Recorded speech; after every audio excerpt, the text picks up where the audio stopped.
News 9 టీవీకి స్వాగతం. అచ్చంపేట నియోజకవర్గంలో అన్నదాతల పండుగ దద్దరిల్లింది. అవును, బంగూరు మండలం కొండారెడ్డిపల్లిలో ఈ రోజు పత్తి రైతుల కోలాహలం మామూలుగా లేదు.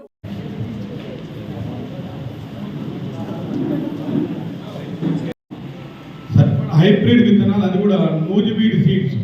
ఇది చాలా మంచి కంపెనీ. ఫ్రీ ఆఫ్ కాస్ట్ అంటే డబ్బులు లేకుండా ఒక రైతుకు 10,000 వరకు లాభం జరిగే కార్యక్రమాన్ని శ్రీకారం చుట్టడం చాలా మంచి శుభోదయం, శుభ సూచకం. ఇది మొదటి సంవత్సరం కాబట్టి కొంచెం ఆలస్యంగా ఇస్తా ఉన్నారు. నెక్స్ట్ ఇయర్కు మే మంత్లోనే దీన్ని అందరికి ఎక్కడెక్కడ ఎలిజిబుల్ ఉన్న వాళ్ళందరూ కూడా ఇస్తే బాగుంటుంది. కాబట్టి ఈ వ్యవసాయ అధికారులకు దయచేసి నా సూచన ఏమిటంటే, లేటుగా కాకుండా సోయింగ్ సీజన్ అంటే బిఫోర్ సోయింగ్ సీజన్ అంటే అరౌండ్ ఏప్రిల్ ఆర్ మే ఇచ్చేస్తే బాగుంటుందని అడ్వైజ్ చేస్తూ అందరూ కూడా అదే విధంగా మరి మీ సలహాలు సూచనలు ఇవ్వడం జరిగింది. మీ సలహాలు సూచనలు అందరూ కూడా రైతులు పాటించి ఇది ప్రోగ్రామ్ సక్సెస్ చేయాలని కోరుతూ, మరి ఇక్కడ వచ్చేసిన వాళ్ళందరూ కూడా దయచేసి ఈ ఒక్కొక్క రైతుకు 15 ప్యాకెట్లు, ఈ 15 ప్యాకెట్లను దయచేసి మీరే వాడండి. ఎక్కడ కూడా దీన్ని మిస్యూజ్ కాకుండా మరి ఆ రకంగా కూడా మీరు కొంచెం సూపర్వైజ్ చేయాలని కోరుతూ సెలవు తీసుకుంటాం. Thank you. రైతుల సంక్షేమమే ఊపిరిగా, అన్నదాతల అభివృద్ధి లక్ష్యంగా జరిగిన మెగా పత్తి విత్తనాల పంపిణీ కార్యక్రమం సంచలనంగా మారింది.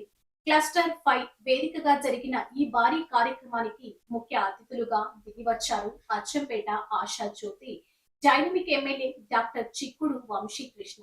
ఆయనతో పాటు తెలంగాణ రాష్ట్ర వ్యవసాయ కమిషన్ మెంబర్, రైతుల పక్షపాతి శ్రీ కేవీఎన్ రెడ్డి స్వయంగా రంగంలోకి దిగి రైతుల చేతికి పత్తి విత్తనాలను అందించి వారిలో కొండంత భరోసాను నింపారు. ఈ మహాక్రతువులో స్థానిక నాయకత్వం సైతం కథం దొక్కింది. Single window chairman Surender Reddy, మండల పార్టీ అధ్యక్షులు చిముల రాజశేఖర్ రెడ్డిల నేతృత్వంలో ప్రాంగణం కిక్కిరిసిపోయింది. స్థానిక సర్పంచ్, మండల వ్యవసాయ అధికారి ప్రియదర్శిని, సింగిల్ విండో డైరెక్టర్లు మరియు సంబంధిత అధికారులంతా ఒకే తాటిపైకొచ్చి కార్యక్రమాన్ని విజయవంతం చేశారు.